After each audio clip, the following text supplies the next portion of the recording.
งานเผยแผ่เป็นหัวใจสำคัญของพระพุทธศาสนา พระพุทธเจ้าอุบัติขึ้นมาบนเป้าหมายแห่งการเผยแผ่ความดี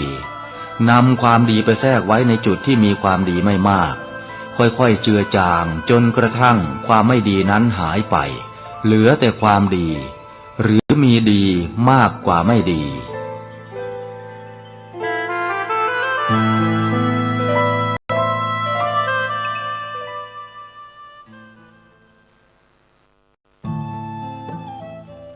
ท่านกำลังติดตามฟังสถานีวิทยุกระจายเสียงพระพุทธศาสนาแห่งชาติและสังคมคลื่นเพื่อการศึกษาพระพุทธศาสนาและวัฒนธรรมระบบ M 104.5 เมกะเฮิรตซ์รายการต่อไปเป็นรายการคดีโลกคดีธรรมขอกราบถวายความนอบน้อมแด่พระรัตนตรัยถวายความเคารพพระมหาเถระพระเถรานุเถระทุกท่านขอเจริญสุขญาติโยมสาธุชนที่กำลังติดตามรับฟังรายการจากสถานีวิทยุแห่งนี้ทุกท่านขอนำท่านผู้ฟังเข้าสู่รายการคดีโลกคดีธรรมพบกันในวันนี้วันแรม5 ค่ำเดือน 7วันนี้ตรงกับวันศุกร์ที่5 มิถุนายนพระพุทธศักราช2569รายการคดีโลกคดีธรรมมาพบกับสาธุชนเป็นประจำทุกวันทางสถานีวิทยุแห่งนี้ท่านผู้ฟังสามารถดาวน์โหลดแอปพลิเคชันที่ชื่อว่าวิทยุพุทธศาสนาทั่วไทยเพื่อติดตามรับฟังรายการธรรมะสาระที่ดีๆจากสถานีวิทยุพระพุทธศาสนาคลื่นต่างๆที่รวมกันอยู่ในแอปพลิเคชันเดียวกันนี้เกือบ50สถานีมีธรรมะตลอด24ชั่วโมงให้เราได้ศึกษาเรียนรู้สิ่งที่มีความจำเป็นสำหรับชีวิตอะไรคือความจำเป็นสำหรับชีวิตเราต้องฟังต้องศึกษาเรียนรู้ด้วยตัวของเราเองในตำรับตำราทางโลกที่เขาเรียนเขียนอ่านจบปริญญาตรีโทเอกโรงเรียนนานาชาติโรงเรียนอินเตอร์ไม่มีสอนแบบนี้แน่นอนเขาสอนออกไปไกลจากชีวิตมุ่งสิ่งที่อยู่ข้างนอกเป็น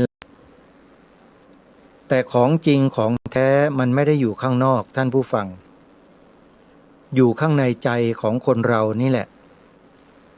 ค้นหากันให้เจอแล้วมันก็หมดข้อสงสัยเมื่อไรปัญหามันก็จบคือไม่ต้องไปเวียนว่ายตายเกิดอย่างที่เคยเป็นกันมาอีกเกิดครั้งต่อไปก็ไม่เกิน7 ชาติเท่านั้นแล้วเกิดมาแบบผู้รู้ด้วยไม่ใช่เกิดมาแบบผู้ที่มีโมหะเหมือนอย่างที่เคยเป็นนี่คือผลจากการฟังเพื่อศึกษาเรียนรู้ถ้าไม่ฟังก็ไม่รู้ถ้าไม่ดูก็ไม่เห็นถ้าไม่ทำก็ไม่เป็นสุดท้ายก็หลีกเร้นวัฏฏะสงสารไม่พ้นวนเวียนกันอยู่แบบนี้แหละชีวิตมันก็จะหมุนวนอยู่ในวัฏฏะตลอดไปมันเป็นสิ่งที่น่าเบื่อสุดๆพระสัมมาสัมพุทธเจ้าทรงตรัสรู้ความเป็นจริงในข้อนี้แล้วก็ทรงอาศัยพระมหากรุณาธิคุณของพระพุทธองค์เนี่ยตรัสสอนสัตว์โลกทั้งหลายทั้งปวง ให้เข้าใจถึงสภาวะที่แท้จริงของชีวิตว่าคืออะไรโลกขออภัยโลกทุกวันนี้หาทางออกให้กับชีวิตไม่ได้ส่วนมากแล้วก็จะหาทางออกที่ไม่ถูกไม่ตรงทั้งนั้นเลยเมื่อตกไปอยู่วิธีการที่ไม่ถูกไม่ตรงแล้วก็เหมือนกับการเดินออกนอกเส้นทางที่ควรจะไปให้ตรงแต่กลับหักเหออกไปนอกทางแล้วมันก็ไปไกลเรื่อยไปกลับยากแล้วทีนี้สัตว์โลกทั้งหลายจึงเวียนว่ายตายเกิดอยู่ในวัฏฏะสงสารนี้ไม่จบไม่สิ้นเพราะไม่ได้สดับความจริงคืออริยสัจธรรมนั่นเองและอริยสัจธรรมนี้ก็มีอยู่เฉพาะในพระบวรพุทธศาสนาเท่านั้นถามว่าพระพุทธศาสนาหวงไหมอริยสัจธรรมเนี่ยคนศาสนาอื่นลัทธิอื่นนิกายอื่นมาศึกษามาเรียนรู้ได้ไหมแล้วนำไปปฏิบัติได้ไหมถ้าพระสัมมาสัมพุทธเจ้ายังทรงพระชนอยู่พระพุทธองค์ก็จะตอบทันทีเลยว่าได้ดีด้วยเพราะว่าในสมัยครั้งพุทธกาลเนี่ยพวกนิครนพวกอะไรต่างๆลัทธินิกายที่แตกต่างจากศาสนาพุทธเนี่ยพวกเทวนิยมทั้งหลายเนี่ยต่างก็เข้าใจและรู้ตามที่พระสัมมาสัมพุทธเจ้าตรัสรู้เยอะแยะมากมายเพราะเปิดใจมาฟังมาศึกษาเรียนรู้อริยสัจธรรมของพระสัมมาสัมพุทธเจ้าที่ตรัสรู้นั่นเองเพราะไม่ว่าคุณจะเป็นใครคุณจะนับถือพระเจ้าองค์ใดคุณจะนับถือลัทธิไหนจะเป็นใครมาจากใดที่ใดก็แล้วแต่ไม่สำคัญ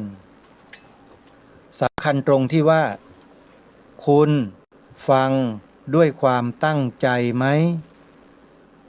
แล้วคุณพิจารณาตามในสิ่งที่พระสัมมาสัมพุทธเจ้าตรัสสอนไว้ไหมปัญหามันอยู่ตรงนั้นฮะคือคุณไม่เปิดประตูออกมาเนี่ยสิ่งเหล่านี้ก็เข้าไปสู่ใจคุณไม่ได้เว้นใช่แต่คุณเปิดประตูพร้อมที่จะรับเท่านั้นเองถ้าคุณไม่เปิดประตูก็ไม่มีวันที่จะรู้และเข้าใจสิ่งเหล่านี้ได้เลยเพราะฉะนั้นท่านสาธุชนทั้งหลายการที่พระสงฆ์ไทยของเราจัดตั้งสถานีวิทยุพระพุทธศาสนาขึ้นในประเทศไทยเนี่ยก็มุ่งหวังที่จะให้สิ่งที่ดีๆเหล่านี้แก่พวกเราทั้งนั้น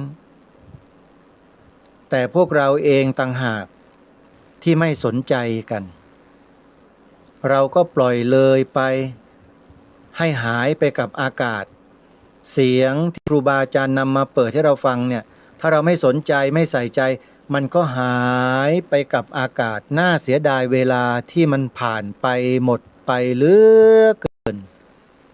สูญเสียทรัพยากรธรรมชาติไปโดยเปล่าประโยชน์ไม่ใช่เพราะพระท่านทำผิดนะไม่ผิดท่านทำดีแล้วทำถูกแล้วคือนำธรรมะของพระสัมมาสัมพุทธเจ้ามาเผยแผ่มาเปิดออกไปในอากาศแล้วผู้คนที่มีเครื่องรับส่งวิทยุเปิดรับสัญญาณแล้วฟังอยู่ที่บ้านก็ถือว่าได้ศึกษาพระสัทธรรมของพระสัมมาสัมพุทธเจ้าได้เช่นกันในปัจจุบันเทคโนโลยีได้พัฒนาขึ้นมาเป็นดิจิตอลครูบาอาจารย์ท่านก็ไม่อยู่เฉยพัฒนาแอปพลิเคชันขึ้นมาชื่อวิทยุพุทธศาสนาทั่วไทยแล้วก็นำระบบวิทยุออนไลน์ที่ออกอากาศผ่านระบบโซเชียลเน็ตเวิร์กดึงเอาสัญญาณมารวมกันไว้ ในที่เดียวกัน เพื่ออำนวยความสะดวกแก่ญาติโยมพุทธบริษัทหรือผู้ที่สนใจใฝ่ธรรมได้เปิดรับฟังได้โดยสะดวกจริงๆไม่ต้องไปหิ้วไปเปิดไปซื้อถ่านไปเสียบปลั๊กไปค้นหาคลื่นไม่ต้องแอปพลิเคชันนี้ตัวเดียวเท่านั้นน่ะตอบโจทย์ได้หมดเลยแล้วง่ายมากๆใช้ปลายนิ้วแตะ2 ครั้งฟังได้เลยแตะครั้งที่1คือแตะที่ตัวแอปพอแอปพลิเคชันทำการประมวลผลเสร็จรายชื่อสถานีวิทยุปรากฏขึ้นมาปุ๊บนิ้วแตะอีกครั้งหนึ่งฟังได้แล้วเห็นไหมฮะแตะ2 ครั้งฟังได้ทันทีต้องแอปพลิเคชันนี้วิทยุพุทธศาสนาทั่วไทยใครก็ตามที่แนะนำให้ผู้อื่นดาวน์โหลดผู้นั้นได้บุญและได้บุญแบบต่อเนื่องด้วยบุญไม่มีวันหมดไม่มีวันตกด้วยเพราะคนที่ได้รับการแนะนำจากเราไปเนี่ยเขาไปดาวน์โหลดแล้วเขาก็ฟังพอเขาฟังแล้วเห็นว่าดีเขาก็แนะนำต่อไปแนะนำต่อเป็นลูกโซ่แบบนี้ไปพฤติกรรมแบบนี้วิธีการแบบนี้อาตมาภาพรายการคดีโลกคดีธรรมจึงเรียกชื่อว่าไดเรกบุญทางโลกนี่เขาเรียกว่า direct sell ใช่ไหมขายอย่างเดียวโฆษณาชวนเชื่ออย่างเดียวให้กินให้ดื่มให้ทาให้โปะให้อะไรเยอะแยะแต่เราให้ชำระจิตใจโดยส่วนเดียวชำระมลทินทั้งหลายที่เกาะกลุ่มรุมจิตใจของเราให้มันเศร้ามันหมองมันอะไรต่างๆเนี่ย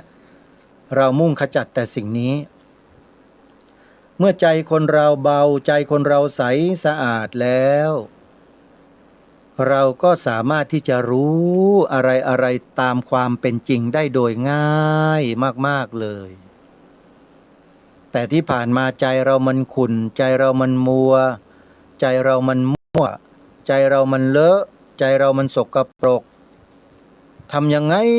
มันก็พิจารณาเห็นธรรมไม่ได้เพราะมันขุ่นมันมัวโยมมันมัวไปด้วยโมหะ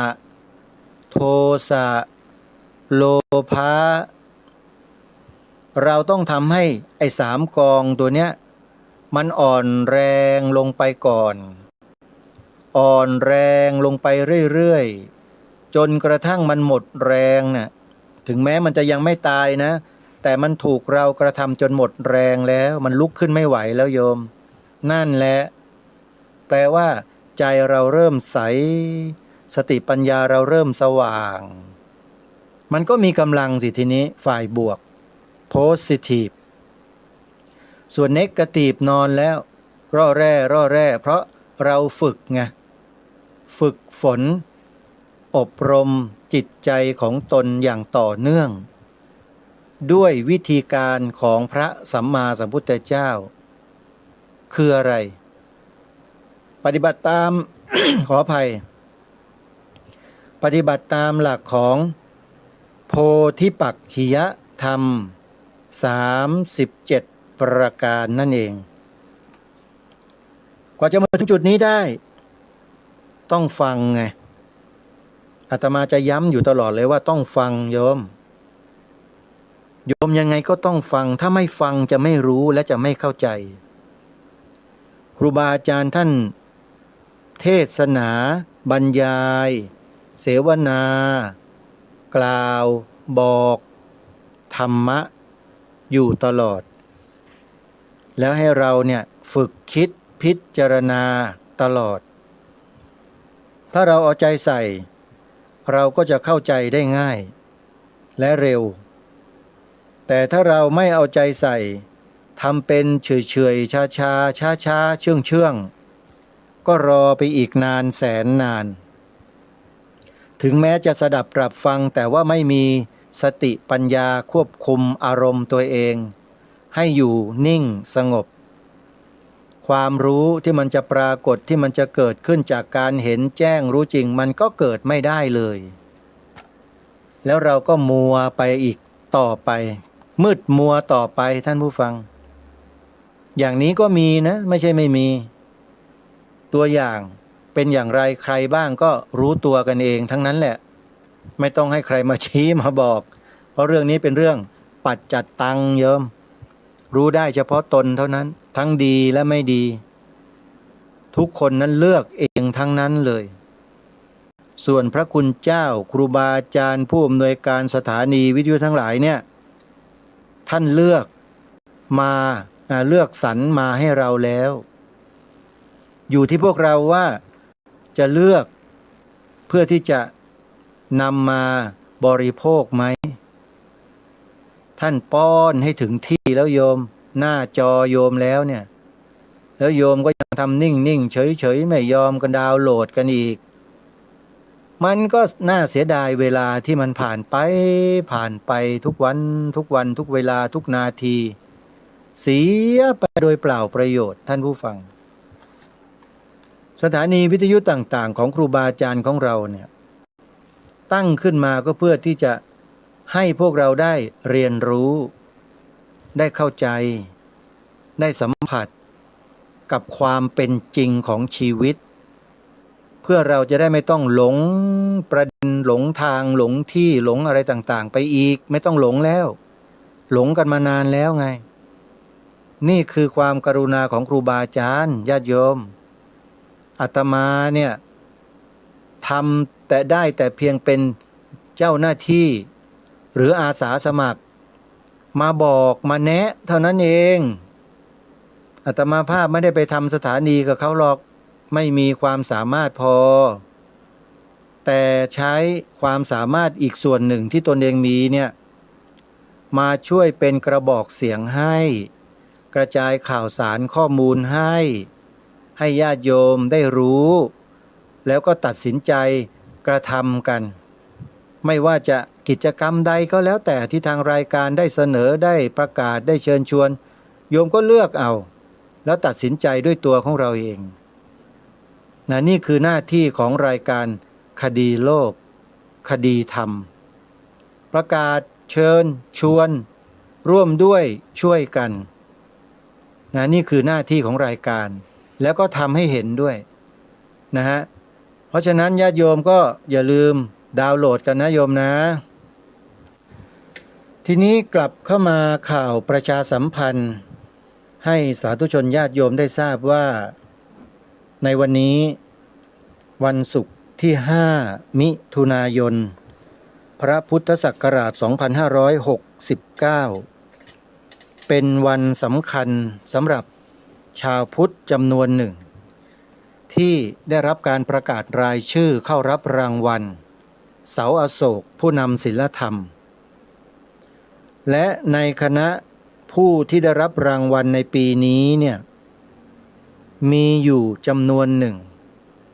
เป็นกลุ่มบุคคลที่ไปสร้างชื่อเสียงให้กระฉ่อนโลกมาเมื่อเร็วๆนี้ในชื่อ Walk for Peace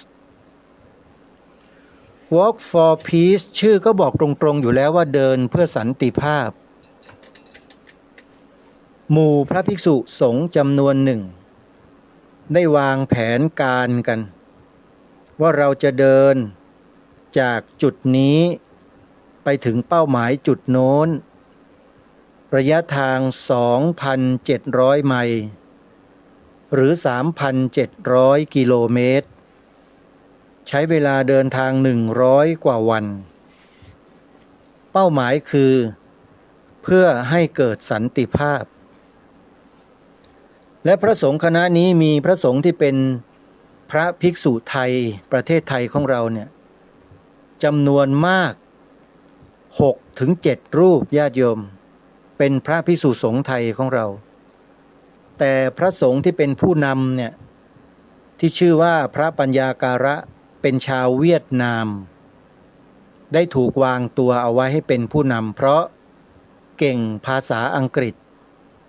แล้วก็เข้าใจในหลักธรรมคำสอนของพระสัมมาสัมพุทธเจ้าในระดับการปฏิบัติ ก็ให้ท่านออกหน้าเวลามีปัญหาในเรื่องของการสงสัยและมาเผชิญหน้าต่อหน้ากันในหมู่คณะท่านปัญญาการะก็จะเป็นผู้ที่แก้ปัญหาด้วยตัวเองแล้วก็นำหลักธรรมของพระพุทธเจ้าเนี่ย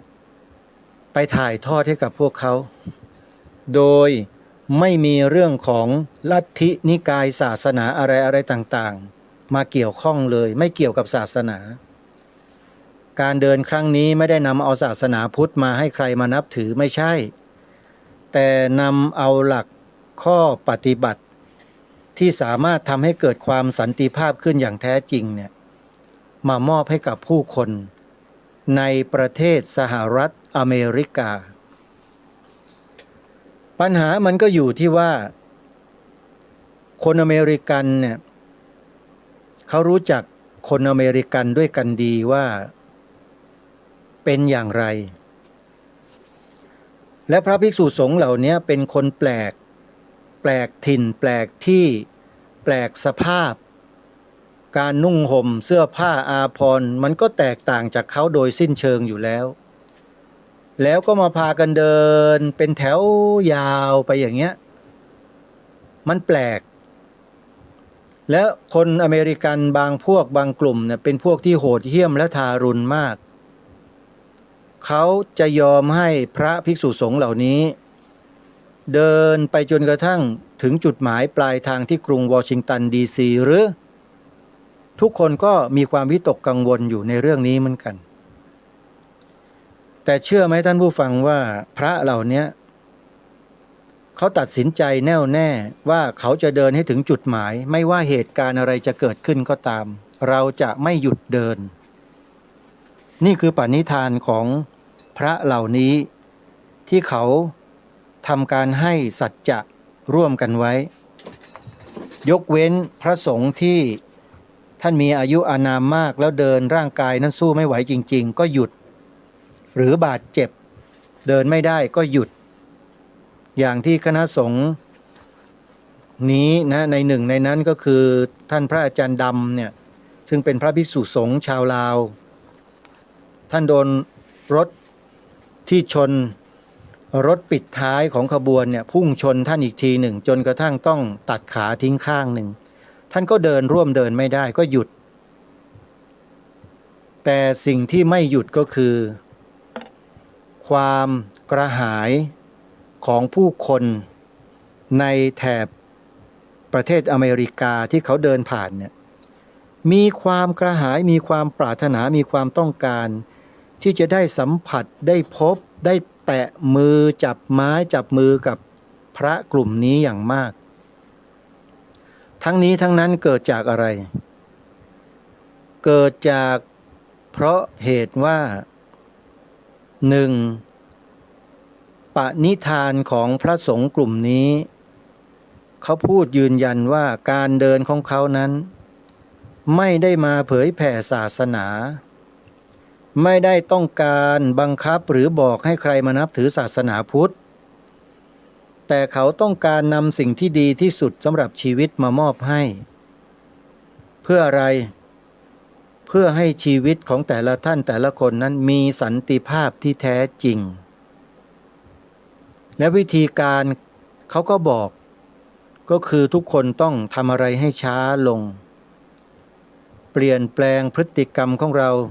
ที่มันเร็วรีบเร่งด่วนเนี่ยให้มันช้าลงบ้างแล้วก็ให้ทิ้งโทรศัพท์มือถือในเวลาที่สำคัญจำเป็นคือตื่นนอนแต่เช้าเนี่ยโทรศัพท์อย่าเพิ่งเปิดให้เราทำกิจของเราให้มันเสร็จเสียก่อนแล้วก็ให้มันทำจิตของเราเนี่ยให้มันเบาๆมีสติควบคุมอารมณ์ของเราอย่าให้มันครอบงำจิตของเราจนมันไม่สามารถจะดำเนินกิจการตามปกติได้อย่างดีได้คือท่านสอนเรื่องการทำสมาธิเรื่องการเจริญสติตลอด mindfulness นี่คือภาษาที่ท่านใช้นะฮะ happiness นะก็คือการปฏิบัติวิปัสสนากรรมฐานนั่นเองหรือสติปัฏฐาน4 ท่านก็เผยแพร่ตรงเนี้ยไปเรื่อยตอบใครถามก็ตอบอย่างนี้ใครบอกใครสงสัยก็ตอบอย่างนี้แหละไปในรูปลักษณะอย่างนี้ตลอดทาง แล้วก็ได้สุนัขแสนรู้นะ1 ตัวเดินไปด้วยก็เลยทำให้ผู้คนนั้นให้ความสนใจให้ความใส่ใจมากยิ่งขึ้นก็เลยกลายเป็นกระแสนะกระแสที่คลั่งไคล้และหลงไหลอยากได้พบอยากได้เจอบางคนมารอถึง7 ชั่วโมงตั้งแต่เช้ายันเย็นเพื่อรอคณะ Walk for Peace เดินผ่านมานะตามเส้นทางที่เขาอยู่อาศัยรออยู่อย่างนั้นแหละโยมพอมาถึงหลายคนน้ำตาไหลร้องห่มร้องไห้เกิดปีติเกิดความยินดีอย่างอัศจรรย์ท่านปัญญาการะเขาเข้าไปปลอบไปโยนไปให้ธรรมะให้แต่ละคนเนี่ยเยียวยาตัวเองเยียวยาด้วยวิธีการหลักการในลักษณะที่กล่าวมานั่นแหละไม่ใช่เป็นการเผยแผ่พระพุทธศาสนานะคณะ Walk for Peace นี่ยืนยันว่าไม่ใช่เผยแผ่พระพุทธศาสนาแต่เผยแพร่วิธีการทำให้เกิดสันติภาพในชีวิตของคนเราได้จริงด้วยวิธีการแบบนี้แล้วก็ทำอย่างนี้ทุกวันไปตามถนนนี่แหละเจอใครก็บอกก็สอนก็ให้ความรู้แบบสั้นๆให้ดูแลจิตใจให้สงบให้นิ่งให้รู้จักระงับอารมณ์ต่างๆเนี่ยให้ช้าลงอย่ารีบร้อนอย่าตัดสินใจด่วนท่านก็สอนแบบง่ายๆวิธีการง่ายๆนะ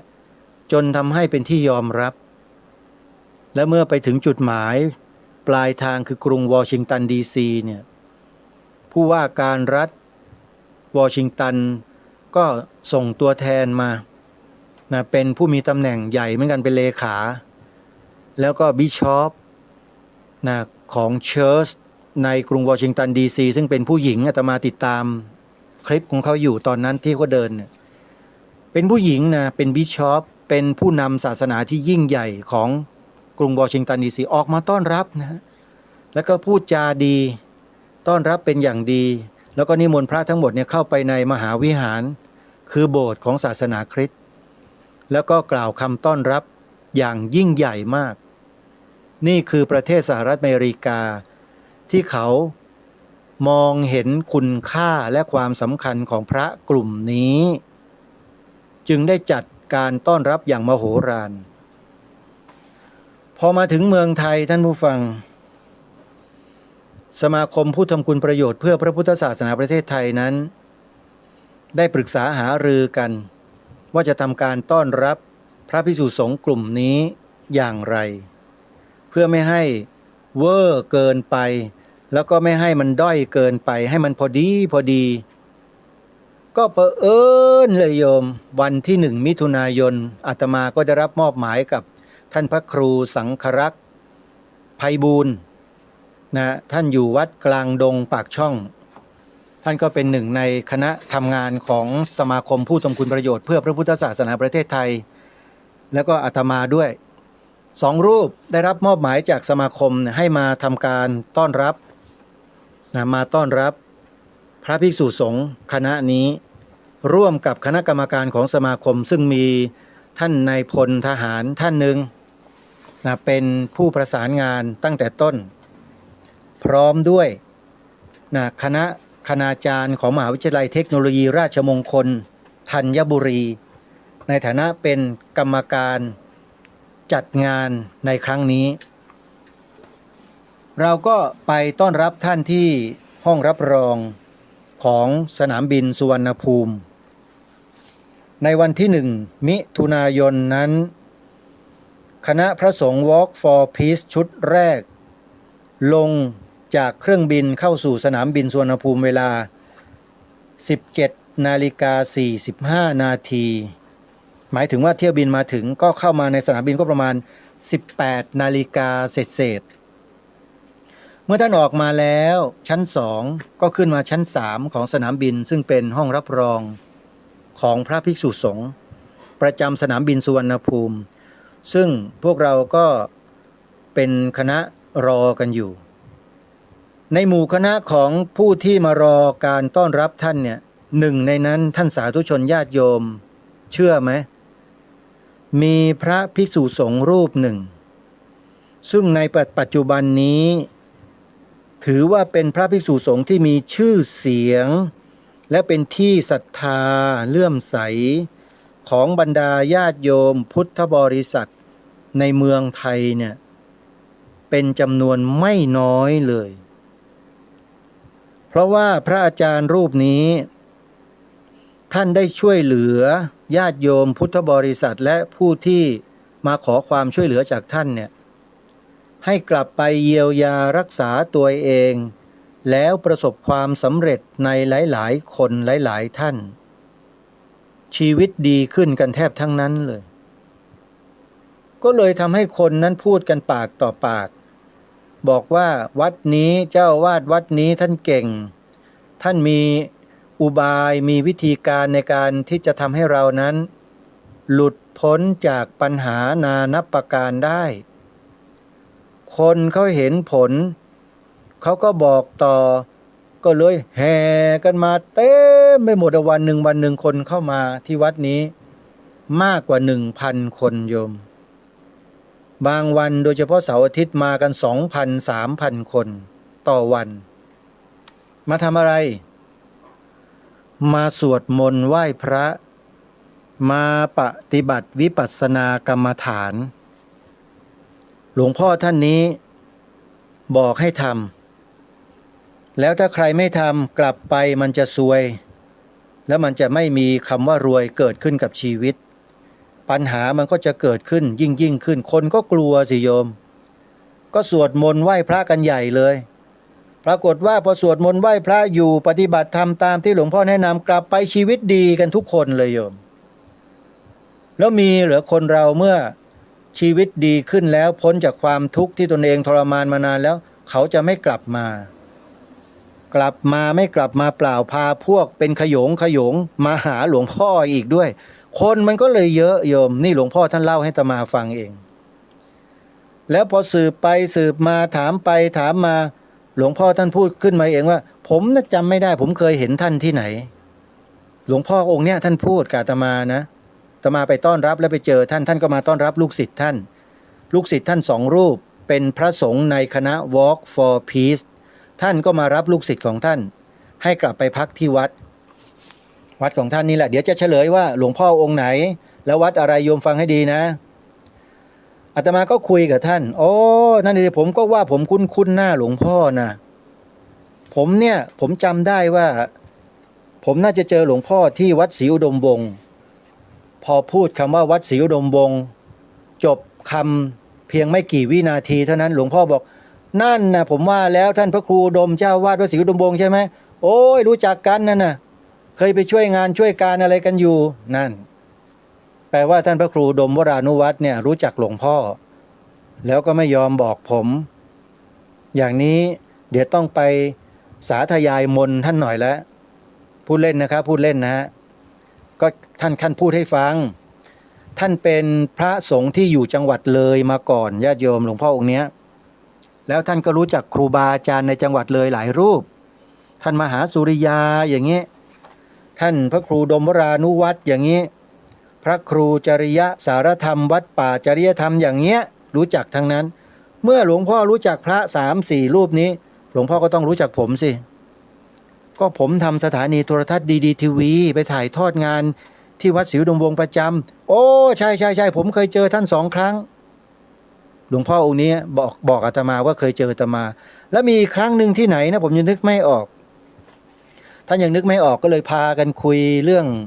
ลูกศิษย์ของท่านที่เป็นคณะ Walk for Peace ว่ามีที่มาที่ไปอะไรยังไงคุยไปคุยมาหลวงพ่อก็ให้ความรู้อะไรต่างๆหลายประการและท่านก็นึกออกว่าผมจำได้แล้วผมเจอท่านที่ไหนวัดหลวงพ่อจิ๋วเจ้าคุณพระโพธินันทมุนีโยมรู้จักเนี่ยหลวงพ่อจิ๋ววัดป่าสิริโพคำที่วังน้ำเขียวจังหวัดนครราชสีมานั่นเองผมก็เลยร้องผมจำได้แล้วผมเจอหลวงพ่อ ที่วัดป่าสิริโพคัมนี่เอง ใช่ใช่ใช่ปรากฏว่าไปมาก็ไม่ใช่คนอื่นไกล คนกันเองโยมครูบาอาจารย์เหล่านี้ทำงานกับพวกเรามาโดยตลอดกับอาตมากับพระครูอุดมท่านพระครูจริยธรรมมหาสุริยาพวกเนี้ยคือทำงานอยู่ที่จังหวัดเลยกันมาเมื่อก่อนนี้ร่วมกันมาก่อนแล้วท่านก็ปลีกตัวมาอยู่ที่จังหวัดปทุมธานีโยมหลวงพ่อองค์นี้นะชื่อหลวงพ่อจำรัดโยมบางคนก็อาจจะพูดว่าอย่าบอกนะมาอยู่วัดป่าคลอง15ใช่นี่แหละหลวงพ่อจำรัดวัดป่าคลอง15โยมไปเจอกันที่สนามบินสุวรรณภูมิมาคอยรับพระ Walk for Peace ก็เลยสนทนากันคุยกันซะนานแสนนาน2 นานเลยแหละไปมาก็เลยคุ้นเคยกับท่านก็ให้ลูกศิษย์ครูบาเอกให้เบอร์ให้ไลน์ให้อะไรกันไว้หมดแล้วท่านก็นิมนต์บอกไปมีโอกาสไปหน่อยครูบาเอกนั่นท่านก็ชี้บอกว่าเนี่ยเดี๋ยวนิมนต์ท่านพระอาจารย์ติดต่อไปนะให้ท่านไปสัมภาษณ์ให้ไปคุยกันหน่อยหลวงพ่อทำงานตอนนี้มันก็เยอะอยู่ก็เลยรับปากกับท่านไว้แล้วเดี๋ยวเสร็จจากงานมอบรางวัลเสาอโศกผู้นำศีลธรรมเนี่ยก็จะหาโอกาสนะเข้าไปกราบนมัสการหลวงพ่อแล้วก็จะได้ทำPR นะเพื่อที่จะประชาสัมพันธ์งานบุญงานกุศลต่างๆที่หลวงพ่อจะทำที่หลวงพ่อจะดำเนินการอะไรก็แล้วแต่เราก็จะได้ถวายท่านคือช่วยท่านประชาสัมพันธ์ให้นะนี่ก็ได้ปรารภบอกกับญาติโยมว่างานมอบรางวัลเสาอโศกผู้นำศีลธรรมในปีนี้คือปีพระพุทธศักราช2569เนี้ยอาตมาภาพเนี่ยโชคดีมากเลยโยมโชคดีที่ได้เจอ1หลวงพ่อจำรัด2คณะสงฆ์พระภิกษุ Walk for Peace และ3ก็คือคณะกรรมการของสมาคมผู้ทำคุณประโยชน์เพื่อพระพุทธศาสนาแห่งประเทศไทยผู้ใหญ่เหล่านี้ทุกท่านทุกคนทั้งพระทั้งโยมมีความมุ่งมั่นและตั้งใจในการทำงานเพื่อที่จะสรรเสริญยกย่องบุคลากรทางพระพุทธศาสนาที่ท่านสนใจเอาใจใส่ต่อกิจการงานของพระพุทธศาสนาอยู่ในตามภูมิภาคต่างๆทั่วประเทศหรือแม้แต่อยู่ในต่างประเทศก็ตามทางสมาคมก็จะทำหนังสืออาราธนาและหรือนิมนต์แล้วก็เชิญท่านเหล่านี้ให้มารับรางวัลเสาอโศกผู้นำศีลธรรมเพื่อเป็นการเชิดชูเกียรติของแต่ละท่านก็ถือว่าในปีนี้เป็นความโชคดีในหลายๆฝ่ายที่เราได้การตอบรับจากพระสงฆ์ Walk for Peace ที่โด่งดังในประเทศสหรัฐอเมริกาและก็ดังไปทั่วทั้งโลกมาร่วมกิจกรรมในครั้งนี้ซึ่งในวันนี้เวลาประมาณบ่าย2 โมงนะขอย้ำนะโยมเวลาประมาณบ่าย2 โมงเราจะได้ยินเสียงของคณะสงฆ์ Walk for Peace ได้ปรารภได้พูดในที่ประชุมวันนั้นถ้าใครสนใจก็ลองคอยติดตามรับฟังทางสถานีวิทยุเพื่อจะมีการถ่ายทอดเสียงให้กับสาธุชนได้ติดตามรับฟังกันนะสำหรับอาตมาภาพนั้นก็จะพยายามนำเสียงของคณะ Walk for Peace เนี่ยนะเปิดให้สาธุชนเนี่ยได้ติดตามรับฟังผ่าน Facebook Live ของอาตมาหรือไม่ก็ YouTube Live ทั้ง2 อันนี้แหละลองติดตามดูนะญาติโยมก็จะได้รับนะสิ่งที่ดีๆจากการจัดงานนะมอบเสาอโศกเสาอโศกผู้นำศีลธรรมให้กับผู้ทำคุณประโยชน์เพื่อพระพุทธศาสนาแห่งประเทศไทยในวันนี้นะช่วงบ่ายนะเวลาประมาณบ่าย3 โมงเป็นต้นไปจะเป็นพิธีมอบแต่ในตอนเช้าเนี่ยก็จะมีการบรรยายพิเศษโดยท่านเจ้าคุณต้นนะผู้เป็นเจ้าของโครงการธรรมนาวาวัง ก็จะมาบรรยายให้ความรู้เรื่องของธรรมนาวาวังกับพวกเราแล้วหลังจากนั้นก็มีการถวายภัตตาหารเพลและญาติโยมที่มาร่วมงานก็รับประทานอาหารกลางวันกันเสร็จแล้วช่วงเวลา 12:30 นาทีก็จะมีพิธีแห่อัญเชิญเสาอโศกเข้าสู่ภายในหอประชุมราชมงคลหลังจากนั้นก็จะมีกิจกรรมต่อเนื่องไปโดยเฉพาะการแสดงโขนจะมีการแสดงโขนด้วยเป็นการรอเวลาที่จะให้มีการจัดสถานที่ปรับสถานที่ให้เหมาะสมแล้วก็เตรียมการบุคลากรหรือบุคคลต่างๆที่จะเข้ารับรางวัลเนี่ยให้เข้าที่เข้าทางก็จะมีการจัดโต๊ะจัดอะไรต่างๆให้เรียบร้อยในช่วงเวลาเหล่านั้นเนี่ยเราก็ดูการแสดงบนเวทีไปนะฮะแล้วก็ตัวแทนของพระสงฆ์ Walk for Peace ก็จะขึ้นไปสปีดเป็นภาษาสากลเขาเรียกสปีดก็คือกล่าวสุนทรพจน์บนเวทีสั้นๆนะกล่าวไม่เยอะแล้วพวกเราก็จะได้ยินกันนี่ก็เป็นกิจกรรมที่นำมาแจ้งบอกกับพวกเราให้ทราบว่าวันนี้จะมีการพิธีการมอบรางวัลเสาอโศกผู้นำศีลธรรมให้กับผู้ทำคุณประโยชน์เพื่อพระพุทธศาสนาในประเทศไทยและต่างประเทศเวลาประมาณ 15 นาฬิกาเป็นต้นไปแล้วเมื่อมอบเสร็จแล้วก็เป็นอันเสร็จพิธีท่านผู้ฟังทั้งหลายนี่ก็คือกิจกรรมที่แจ้งให้กับทุกท่านได้ทราบใครที่สะดวกถ้าได้ยินได้ฟังรายการอยู่ถ้าจะร่วมกิจกรรมก็สามารถเดินทาง walk in เข้าไปในงานได้เลยในงานนั้นจะมีข้าวปลาอาหารเลี้ยงผู้ที่ไปร่วมงานทั้งน้ำดื่มทั้งอะไรต่างๆพร้อมเลยก็ขอเรียนเชิญทุกท่านไปร่วมงานโดยพร้อมเพรียงกันนะฮะสถานที่จัดงานอยู่ที่ไหนก็คือที่มหาวิทยาลัยเทคโนโลยีราชมงคลธัญบุรีตำบลคลอง 6 อำเภอคลองหลวงจังหวัดปทุมธานีไปร่วมงานโดยพร้อมเพรียงกันนะส่วนใครจะโทรศัพท์เข้าไปสอบถามในเบื้องต้นในงานก็สามารถโทรได้ที่หมายเลขโทรศัพท์เป็นเบอร์โทรศัพท์มือถือ3หมายเลขนะ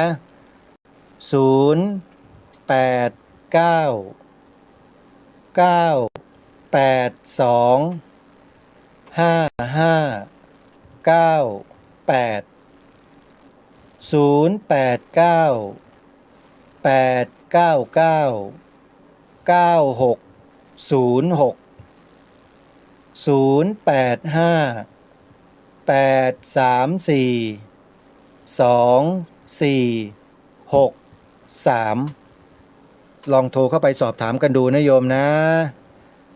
วันนี้ขออภัยเมื่อวานนี้นะครับเมื่อวานนี้อาตมาภาพก็ได้มีโอกาสไปร่วมกิจกรรม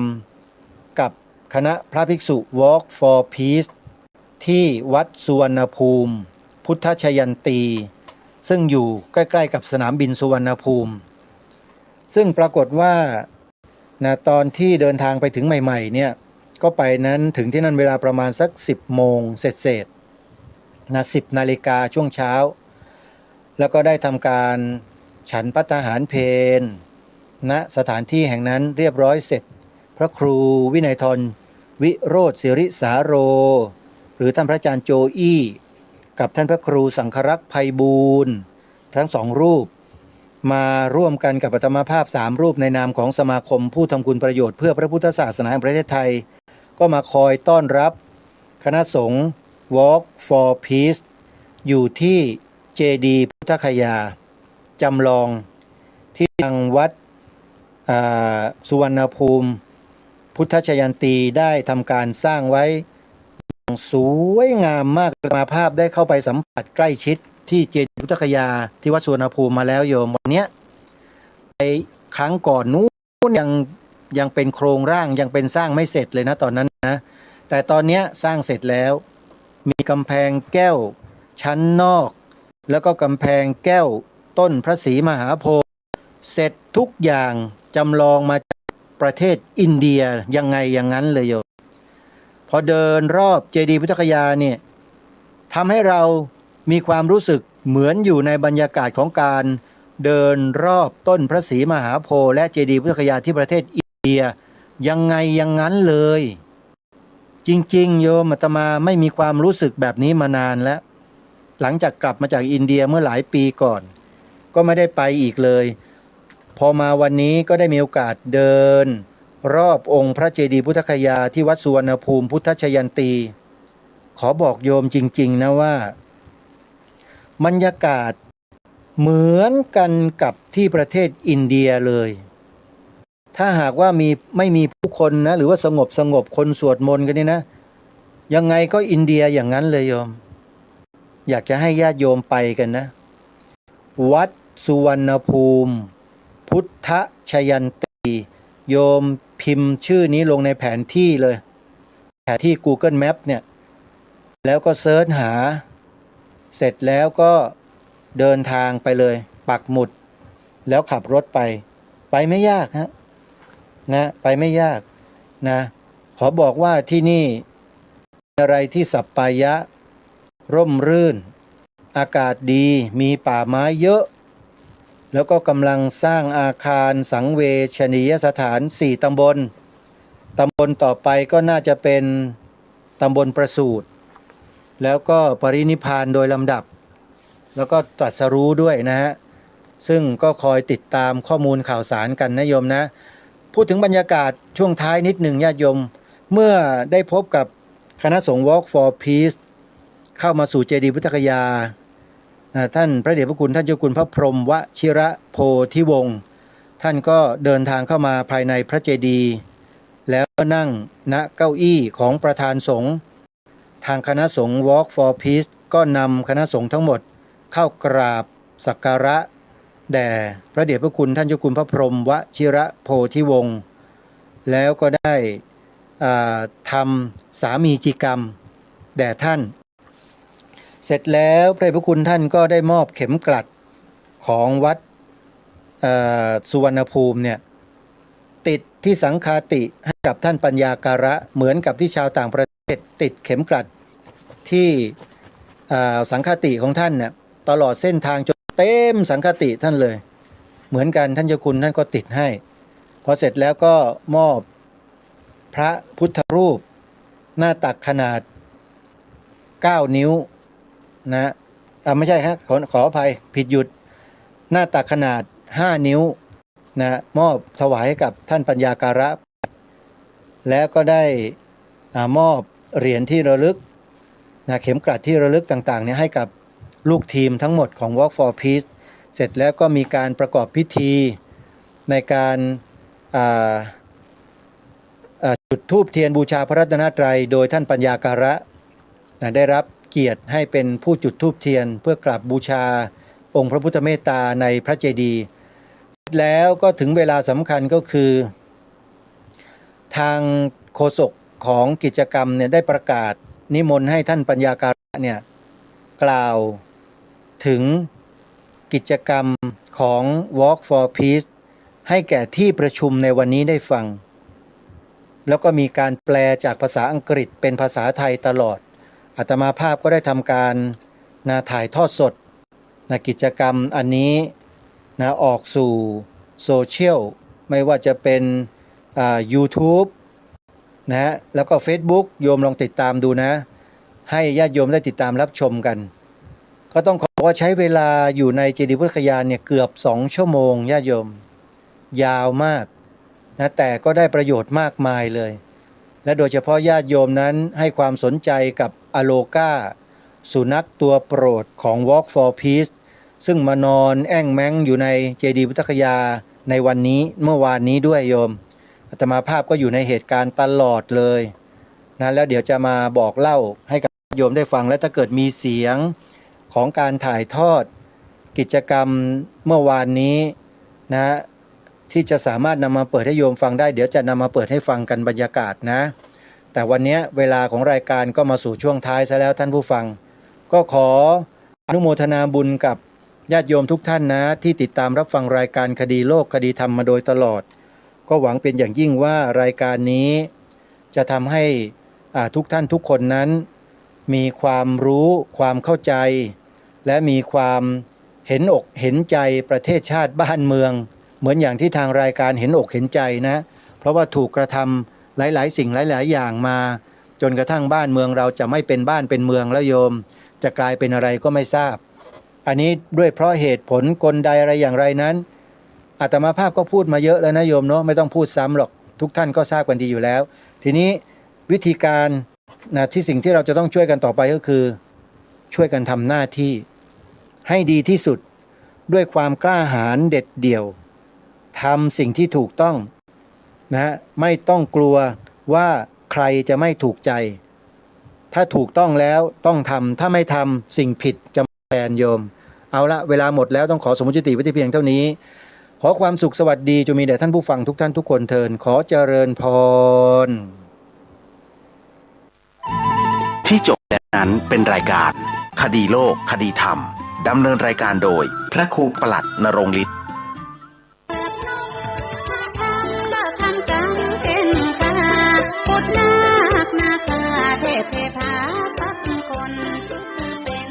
กำหนดการพิธีทำบุญตักบาตรมุทิตารำลึกครบรอบวันคล้ายวันเกิดชาติการ148 ปีครูบาเจ้าศรีวิชัยนักบุญแห่งล้านนาไทยจัดงานวันพระราชบดีที่11 มิถุนายน พุทธศักราช 2569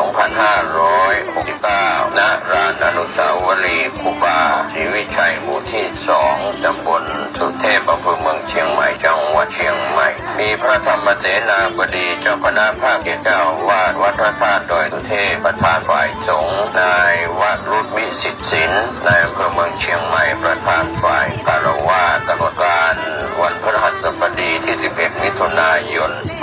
6:29 นาทีพิธีทำบุญตักบาตรพระภิกษุสามเณรจำนวน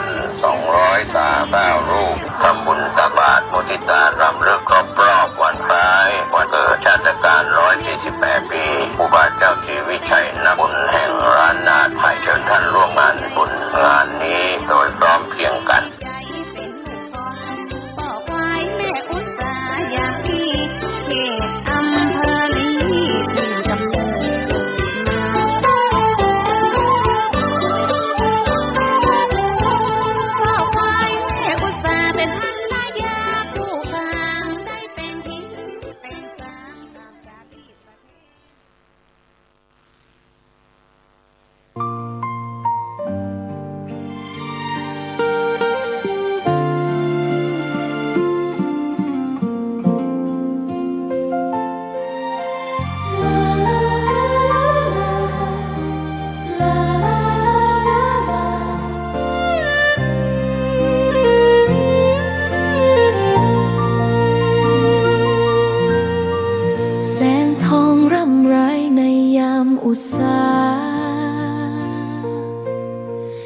ยังเห็นพระเมตตาอยู่ทุกแห่งหนน้ำพระทัยฉโลมใจคนทั่วพื้นแผ่นดินยังอบอุ่นรอยยิ้มพระพักตร์ยังส่องแสงในดวงใจไทยไม่ลืมเสียงสายลมแผ่วเบาเหมือนเอ่ยคำปลอบว่าพระองค์ยังอยู่ใกล้ขอกราบแทบบาทด้วยรักนิรันดร์น้ำตาหลั่งพลันจากใจคนไทยแม้เสด็จสู่ฟ้าไกลแต่พระหฤทัยอยู่ในแผ่นดินนี้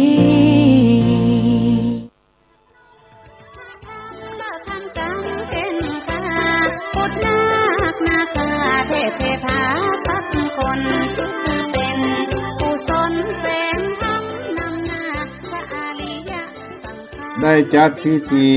ทำบุญตักบาตรมุทิตารำลึกครบรอบวันคล้ายวันเกิดชาติการ 148 ปี